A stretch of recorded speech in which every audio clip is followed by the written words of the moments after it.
Assalamualaikum warahmatullahi wabarakatuh. Kabajamtoota fi jaallatamtoota hordoftoota koo akkam jirtan egaa qabdu fayyaadhaa baga jiraatanii galma qabduun jirra masnaa fayyaadhaa isaa akkam jirtu jireenya akkamidha har'ammoo waan muraasa tokko qabadhee dhufee jira amma dhumatti na hordofaa isin jechuun jaallata.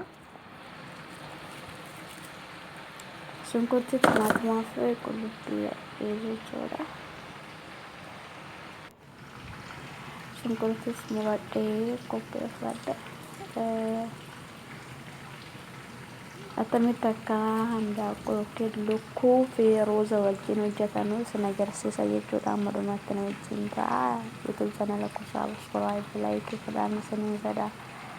Shunkurtii muradhee jalqaba timaatimas muradhee. Timaatima muradha hundi isaa mureen qopheessa jechuudha.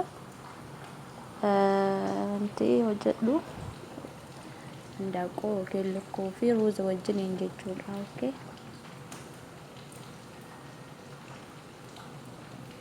Timaatima muradheera shunkurtis muradheera abdamatti kaadhi jechuudha.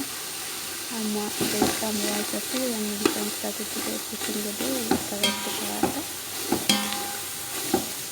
Ini seperti berada menanti masih kita itu.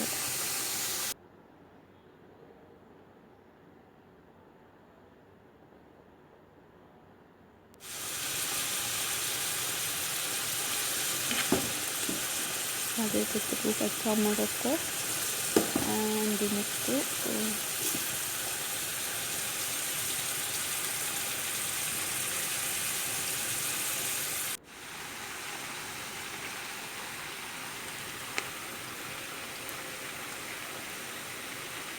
Shunkurtii qofaadha jechuudha kuni zayita wajjin gaggeeffatu achi booda timaatimatti godhadha. Timaatimatti garamatti godhadha jechuudha. Manchisaa daqiiqaa muraasafi amma bichaa jechuudha. Timaatimatti shunkurtii qofa jechuudha. Bishaan wajjin